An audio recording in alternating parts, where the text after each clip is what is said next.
Tidak boleh lagi ada kata sombong di dalam hati kita. Tidak boleh lagi ada ucapan sombong di mulut kita. Tidak boleh ada sombong di implementasi langkah dan gerak kita. Mudah-mudahan kemudian dia merasa dirinya adalah orang yang paling kuat, negaranya paling kuat, paling kokoh, paling hebat, tidak ada tandingan. Maka pada saat itu ada keinginan yang sangat luar biasa, ingin bagaimana menghancurkan Ka'bah. Ketika dengan gagahnya begitu datang dari Ethiopia ke Mekah, di perbatasan gajah tidak lagi mampu untuk datang ke sana. Kakinya tidak lagi bergerak. Dia tidak mau untuk melanjutkannya. Apa yang terjadi?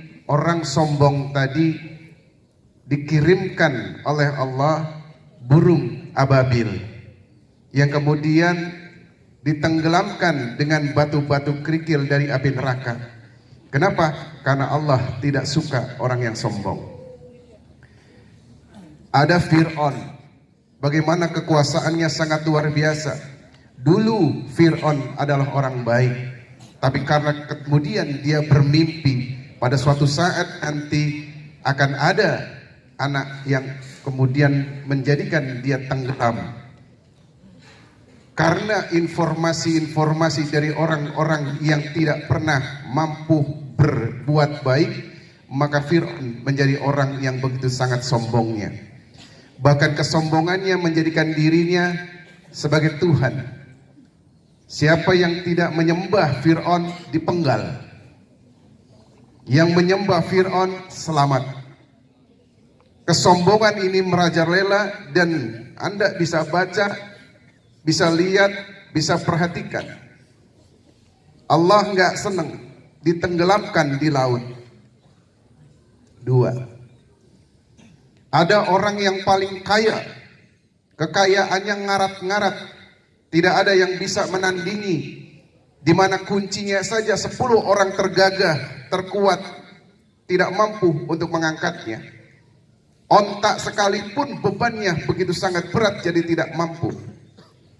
Qarun, yang dulu Qarun itu adalah orang yang paling miskin, tapi karena ketaatan dan kepatuhannya kepada Allah, senantiasa mendirikan salatnya, meminta kepada Allah, pasrahkan dirinya kepada Allah, maka Allah berikan dia kekayaan.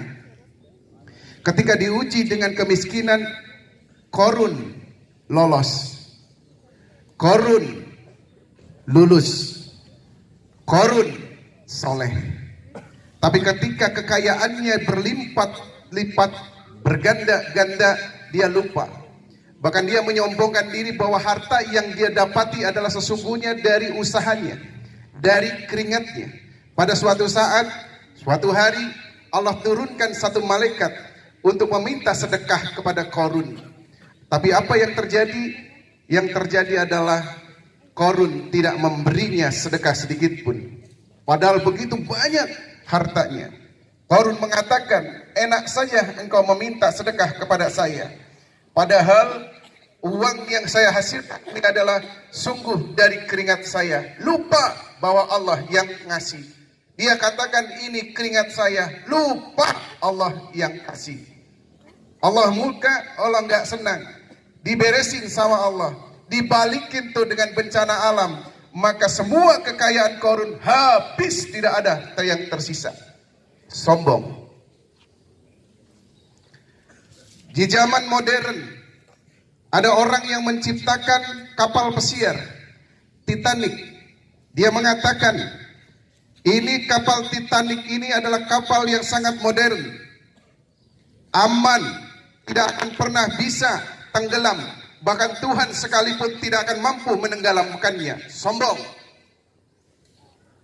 Ketika dia mulai berjalan, maka tergoreslah dengan sedikit saja dari batu es dan batu karang, tenggelam. Sombong. Ada negara yang menciptakan pesawat yang sangat super, tidak kelihatan di radar. Begitu lewat tidak ada yang bisa ngelihat. Dia bilang ini adalah pesawat tempur yang paling canggih, yang paling aman dan seterusnya. Ternyata ketika diuji cobakan di Indonesia, di Gunung Salak jatuh. Tidak ada yang nembak, tidak ada yang lihat, jatuh. Sombong, Allah nggak suka. Di Brazil ada orang kemudian pemilihan umum. Ketika di pemilihan umum dia mendapati suara 95%. Semua rakyatnya memilih 95%. Lalu dia berkata kepada dirinya dan kepada masyarakat, tidak akan pernah ada yang bisa menggulingkan, termasuk di dalamnya Tuhan sekalipun. Sombong, Allah nggak suka. Satu hari sebelum pelantikan diambil nyawanya, meninggal dunia. Ya. Ada anak muda mabuk-mabukan, sombong. Ketika mabuk, ibunya berkata, semoga Tuhan bersamamu. Apa kata anak itu? Anak itu dengan sombongnya mengatakan, kalau Tuhan ingin ikut silahkan di bagasi. Sombong. Lalu apa yang terjadi? 4 orang yang mabuk tadi tabrakan. Semuanya hancur ringsek kecuali bagian belakang dalam kondisi yang utuh. Sombong. Anak-anakku yang dirahmati Allah, saya ingin sampaikan kepada Anda, di Indonesia data itu sudah sangat tertera bahwa kita kehilangan generasi muda tiap harinya 50 orang, 50 generasi muda karena narkoba, karena obat-obatan. Mereka meninggal dunia karena obat-obatan. Kalau meninggal dunia karena obat-obatan dan karena kesombongannya, maka jaminannya sudah sangat jelas, neraka jahanam. Ketika orang sudah sampai di neraka jahanam, maka tidak akan pernah bisa dia akan keluar dari sana. Sebelum masuk ke neraka jahanam, maka yang harus Anda pikirkan terlebih dahulu adalah ada alam kubur yang kemudian akan kita temui.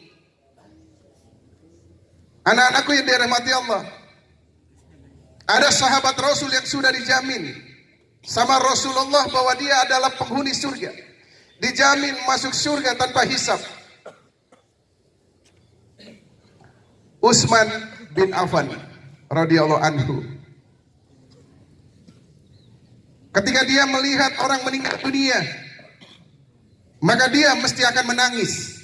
Menangis sejadi-jadinya. Pada saat itu dia sudah menjadi khalifah. Dia sudah dijamin sama Rasulullah masuk surga tanpa hisab. Lalu apa yang dikatakan beliau? Tapi sebelumnya itu dia ditanya sama sahabat-sahabatnya, ya Khalifah, kenapa setiap ada orang meninggal kau mesti menangis? Bukankah Rasulullah Sallallahu Alaihi Wasallam telah menjamin engkau masuk surga tanpa hisab? Lalu sahabat Rasul ini mengatakan dengan sangat vulgar, benar, kalau Rasulullah Sallallahu Alaihi Wasallam telah menjamin diriku masuk surga tanpa hisab, tapi tidak pernah Rasulullah mengatakan bahwa saya akan bebas dari alam kubur.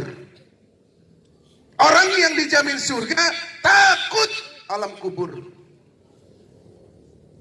Orang dijamin masuk surga takut alam kubur. Kita siapa yang jamin masuk surga? Tidak ada. Kelakuan kita sudah benar atau tidak? Banyak enggak benarnya. Anak-anakku yang dirahmati Allah, ketika engkau punya badan yang kuat, maka itulah Allah berikan rahmat. Maka badan yang kuat gunakan untuk kepentingan umat, berbagi-bagi tentang kebaikan dengan fisikmu. Kalau engkau punya keberanianmu kau gunakan untuk kebaikan di jalan Allah, untuk agamamu. Anak-anakku yang dirahmati Allah, sekarang ini marak orang berbangga-bangga dengan dirinya, merasa bahwa dia adalah kuat. Berbangga-bangga dirinya adalah orang yang berani. Berbangga-bangga dirinya adalah orang yang paling gagah di antara orang lainnya, sehingga menyakiti hati orang lainnya. Ketika kita menyakiti orang lainnya, Allah gak senang. Kenapa? Ada kesombongan di dalam dirinya. Kalau kita berbuat baik kepada seseorang, maka Allah berikan kebaikan kepada kita. Ini yang harus Anda catat. Maka kalau Anda punya keberanian, maka keberanian itu tidak perlu dimunculkan karena ingin dipuji, karena ini dikatakan hebat, karena ingin dikatakan gagah. Kalau Anda kegagahan itu kemudian menyakiti, memukuli orang lain, sungguh engkau sangat berdosa. Kelak di yaumul hisab, binatang yang bertanduk dan menanduk dari kawannya sendiri, binatang lainnya yang sama, maka binatang yang menanduk tadi akan dibalas sama Allah sebelum dia menjadi tanah. Kalau manusia tidak akan pernah jadi tanah. Kalau manusia telah menyakiti hati, telah memberikan upaya menyakiti badan kepada orang lain, maka suatu saat di yaumul hisab akan dibalas, dan balasan itu tidak akan pernah terputus. Dan begitu sangat pedih. Anak-anakku yang dirahmati Allah, dengarkan di belakang. Rasul pernah menyampaikan, kalau ada dua muslim, termasuk muslimah sekarang ini, karena ada muslimah juga jambak-jambakan, ada muslimah juga gulat, ya, ada muslimah juga kemudian smackdownan, ya. Kalau ada dua muslim dan kemudian kedua-duanya berkelahi, salah satunya meninggal dunia, maka sungguh kata Rasul mengatakan, orang yang dibunuh dan yang membunuh, kedua-duanya masuk ke neraka Allah. Masuk ke neraka. Jadi ketika kita berkelahi, kemudian terjadi perkelahian, maka kedua-duanya kata Rasul masuk neraka. Nggak dilihat mana yang benar, nggak dilihat mana yang salah. Berkelahi, menyakiti hati satu sama lain, mencederai satu sama lain, dua-duanya masuk neraka. Dalam hadis itu, yang terbunuh masuk neraka, yang membunuh masuk neraka. Jaminannya itu bukan saya yang menjamin, Rasul sudah sampaikan itu. Apa yang dinyatakan oleh Rasulullah SAW adalah yang hak, yang benar. Tidak boleh ada keraguan di dalam hati kita. Lalu sahabat Rasul bertanya, ya Rasulullah, kalau seandainya yang membunuh ini masuk neraka, logis, karena dia membunuh. Tapi kalau yang terbunuh masuk neraka, ipiye, bagaimana ini? Kok bisa? Bahasa kita begitulah kira-kira. Lalu Rasulullah menyampaikan, yang terbunuh pun punya niat yang sama, tapi keduluan orang lain. Dia pakai pedangnya pendek, musuhnya pakai pedang panjang. Begitu saling nusuk, yang panjang duluan kenanya, meninggal dunia. Niatnya sama, ingin menyakiti, niatnya sama, ingin mencederai, niatnya sama, ingin membunuh. Maka itulah yang menyebabkan niat tadi yang menjadikan keduanya masuk neraka. Jadi kalau ada di antara kita anak-anak SMK Negeri 1 Cikarang Pusat melakukan perkelahian, rugi. Bukan hanya urusan dunia, tapi rugi pada urusan akhirat.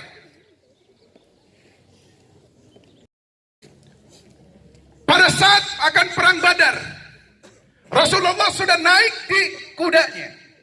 Maka larilah seorang pemuda, anak muda, datang menghampiri Rasul.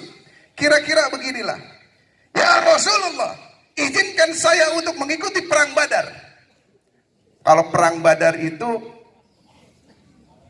berarti adalah kewajiban, ya, jihad fisabilillah. Lalu anak muda tadi ditanya kira-kira begini, kamu punya orang tua apa enggak? Masih enggak punya orang tua? Masih ya Rasulullah. Kalau memang engkau masih punya orang tua, jihadmu bukan di medan perang, tapi jihadmu adalah pelihara orang tuamu.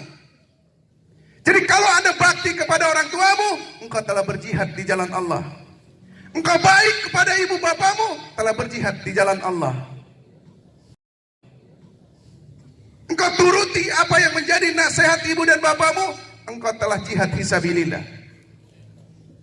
Termasuk mencari ilmu pun adalah di dalamnya jihad fisabilillah. Kalau saja anak muda tadi yang saya ciptakan sebelum kembali ke rumah, maka ada larangan bagi kita, ya, bukan berjihadnya. Kalau jihad itu nanti panggilan ulama, panggilan negara. Tapi kalau itu tidak ada, maka itu bukanlah jihad. Itu adalah nafsu. Yang mengumandangkan adalah syaitan. Maka saya minta kepada Anda semuanya, kalau ada orang nantangin kepada kita, maka Rasulullah telah memberikan nasihatnya. Kalau ada Anda ditantangi orang, maka katakan saya sedang berpuasa. Artinya apa? Gak usah diladeni. Anda kuat, Anda gagah, Anda berani, gak perlu diladeni. Karena tidak ada manfaatnya. Yang ada adalah jaminan neraka. Kalau kita sudah di alam kubur, gak bisa kita balik. Kalau kita sudah di alam kubur, gak bisa kita balik. Kalau kita tengok Quran kita, jutaan manusia, dari generasi pertama, generasi kedua, dan seterusnya, sampai dengan generasi saat ini, di alam kubur merengek-rengek kepada Allah. Ya Allah, saya minta sedikit waktu saja, sedetik saja, semenit saja, untuk hidup kembali ke dunia. Maka saya akan berbuat baik. Saya akan bersedekah. Tapi kata Allah, nggak bisa. Habis waktumu. Maka bagi kita yang sekarang hidup adalah berbuat baik. Berbuat baik. Kalau ada orang nantangin, lewat. Nggak usah diladenin. Kalau ada orang gerada geruduk, bubar.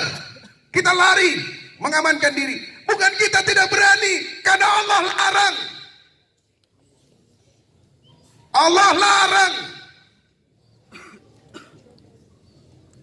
Larang bagi kita untuk saling menyakiti, bukan tidak berani. Oke, anak-anakku yang dirahmati Allah, kalaupun Anda pada saat itu mendapati kemenangan, apa kebanggaannya? Yang adalah Anda masuk sel. Benar nggak? Yang ada adalah Anda masuk penjara. Kalau masuk penjara, siapa yang sedih? Ibumu yang telah melahirkan, bapakmu yang telah melahirkan. Tanya ibumu, Bu, apakah ibu melahirkan saya ingin supaya menjadi jagoan? Tanya sama ibumu. Bapak, apakah bapak mendidik saya supaya jadi jagoan? Mesti tidak. Ibumu dan bapakmu yakin seyakinnya dalam diri saya, menginginkan dan menghendaki Anda adalah orang yang soleh, menjadi anak yang soleh, menjadi anak yang soleha. Benar nggak? Ingin begitu, soleh, soleha, bukan jadi jagoan. Yang kelak semua orang tua, termasuk saya pun punya anak laki-laki, berharap keridhaan Allah supaya anak saya mendoakan saya, agar saya sebagai orang tuanya terbebas dari siksa kubur dan siksa api neraka. Maka selalu dilantunkan, Rabbi habli minal sholihin. Minta kepada Allah supaya anak saya, anak-anak dari orang tua Anda semuanya, agar menjadi anak yang soleh soleha, yang bisa menyelamatkan ibu bapakmu ke surganya Allah. Kegagahanmu, kehebatanmu, kesombonganmu, apa bisa menyelamatkan ibu bapakmu? Tidak. Apa bisa menyelamatkan kamu? Tidak. Seberapa panjang kau akan dipuji sebagai orang yang gagah? Gak ada yang muji. Gak ada yang muji. Ya, biarin bel itu. Tanggung gaya. Panasnya maksudnya. Gak ada yang muji. Kalau memang Anda punya kegagahan, kalau memang Anda punya keberanian, masuk ke ring, silakan tinju di situ. Pencak silat. Ada yang kemarin sini ada pelatihan apa tuh? Taekwondo ya. Boxer. Masuk ke arena. Dipuji, juara. Ya. Maka anak-anakku yang dirahmati Allah, sudahlah. Bagi kita fokus untuk belajar. Karena kita lebih membidik masa depan kita. Kalau kita melakukan kekerasan, kalau kita melakukan penganiayaan, kalau kita meladeni orang-orang yang ingin melakukan keributan dan tawuran, rugi kita serugi-ruginya. Karena tidak ada jaminan masa depan kita dari apa yang kita lakukan pada saat itu. Siapa yang menjamin? Tidak ada. Maka yuk, luruskan lagi niat kita. Bismillah, bahwa saya jadi siswa bukan untuk itu. Saya jadi siswa untuk belajar. Saya jadi siswa untuk menggapai cita-cita saya. Saya menjadi siswa untuk memberikan kebahagiaan terhadap orang tua saya. Karena kebahagiaan itu terbayar dengan cita-cita saya tergapai. Bisa dipahami? Anak-anakku yang dirahmati Allah. Kalau saja ada hadis yang menyebutkan dua orang yang saling berkelahi, salah satunya terbunuh, dua-duanya masuk neraka, mestinya sekolah ini tegas. Siapa yang tawuran tidak boleh kemudian melanjutkan di SMK di SMK Negeri 1 Cikarang. Maaf, karena saya sering ada di sana juga, mohon maaf. Ya. Kalau ada hadis semacam itu, maka di sekolah kita pun SMK Negeri 1 Cikarang Pusat tegas mengeluarkan mereka yang tawuran. Setuju nggak? Laki-laki setuju nggak? Laki-laki setuju nggak? Mana tuh yang tidak setuju?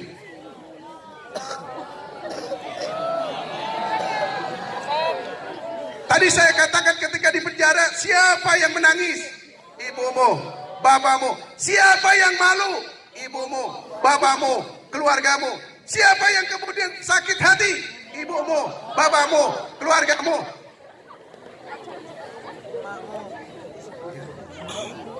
Lalu siapa yang paling menderita di kerangkeng? Yang melakukannya. Kalau divonis 1 sampai dengan 5 tahun, siapa yang rugi? Yang melakukannya. Ya. Anak-anakku yang dirahmati Allah, pendidikan itu bukan untuk itu. Pendidikan itu bukan untuk berkelahi. Pendidikan itu bukan untuk saling menghinakan. Pendidikan itu bukan untuk saling menyakiti satu sama lain. Tapi pendidikan itu lebih berorientasi untuk mendapati ilmunya tolabul. Untuk tujuan akhirnya adalah apa? Mendapatkan keridhaan Allah Subhanahu wa Ta'ala. Maka fokuskan itu. Jadi kalau ada anak-anak dari manapun datang kepada kita, maka tidak perlu kita ladenin. Kita lari saja, menghindar saja, karena tidak ada manfaatnya. Menghindar. Yang laki-laki dengerin. Kalau ada orang nantangin kita, kita menghindar. Setuju? Setuju.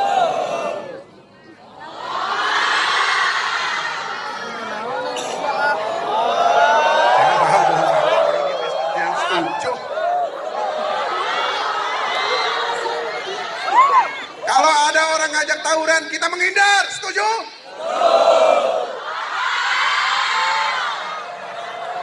Kalau ada yang tawuran di antara kita, ketahuan, kita keluarkan. Setuju?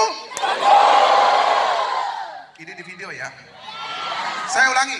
Kalau ada 2 orang siswa kita berkelahi, dua-duanya saya keluarkan, setuju? Kalau ada yang tawuran, saya keluarkan, setuju? Allah jadi saksi. Malaikat jadi saksi. Saya percaya kepada Anda. Saya punya keyakinan kok anak SMK Negeri 1 Cikarang Pusat itu baik-baik. Anak SMK Negeri 1 Cikarang Pusat itu soleh-soleha. Anak SMK Negeri 1 Cikarang Pusat itu nurut-nurut dan patuh-patuh terhadap perintah sekolah. Yang pakai lipstik mohon dihapus.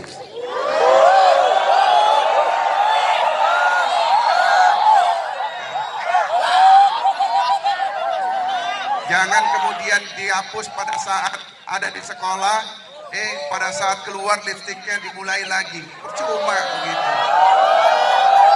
Setuju anak perempuan tidak boleh pakai lipstik? Setuju? Kalau anak yang pakai lipstik kita keluarin, setuju? Itu anak laki-lakinya setuju. Kalau ke sana Anda bilang setuju, giliran ke kamu malah Anda bilang tidak setuju, yang lainnya malah setuju.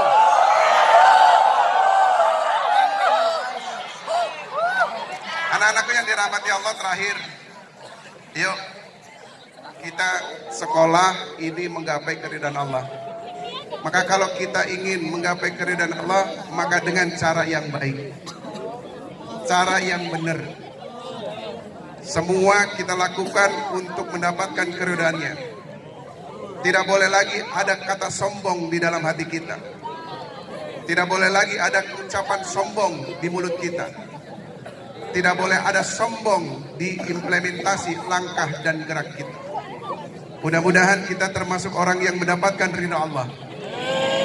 Mudah-mudahan kelak di yaumul hisab kita mendapati jannahnya Allah, surganya Allah. Mudah-mudahan kita termasuk orang yang terhindar dari siksa kubur. Termasuk di dalamnya adalah kita terhindar dari siksa api neraka. Maka semata-mata kita lakukan itu berbuat baik karena Allah. Kita akhiri dengan sama-sama membaca hamdalah. Alhamdulillahirabbil. Terima kasih. Wabillahi taufiq wal hidayah. Assalamualaikum warahmatullahi wabarakatuh.